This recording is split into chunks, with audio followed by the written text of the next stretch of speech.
এমনও গ্রামগঞ্জে একটা অবস্থা হয় কি জানেন, আমি দেখেছি রাওয়ালে পা লাগলে অথবা কোরআনে পা লাগলে কয় হুজুর কি করতাম, কাফারা কি দিতাম, বলে কি বলে না।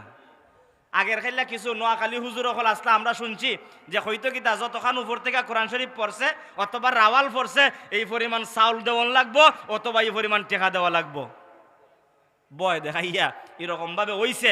কিন্তু আপনার ভুলে হয়ে গেছে, আপনি আল্লাহর কাছে তওবা করবেন, আল্লাহ মাফ করে দিবে। এই পরিমাণ চাল দেওয়ার কোনো দরকার নাই। এটা একটা প্রথা, এই কুপ্রথাকে আমাদের বাদ দিতে হবে কি হবে না? শুনছেন না আপনারা এরকম ভাবে হয় অতখান উচার থেকে ফেলাইলে বলে এই পরিমাণ চাউল দেওয়ান লাগে, শুনছেন না? আপনারাও যদি শুনে দেখেন, আমরাও শুনছি।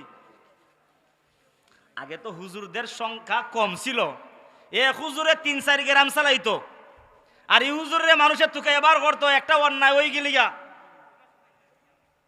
যাই হোক, যে এই কথাটা বলতেছিলাম, কাঠের রাওয়াল কিন্তু সেটাই ফাউ লাগার কারণে অজানা বশত সম্মান করে কি করে না,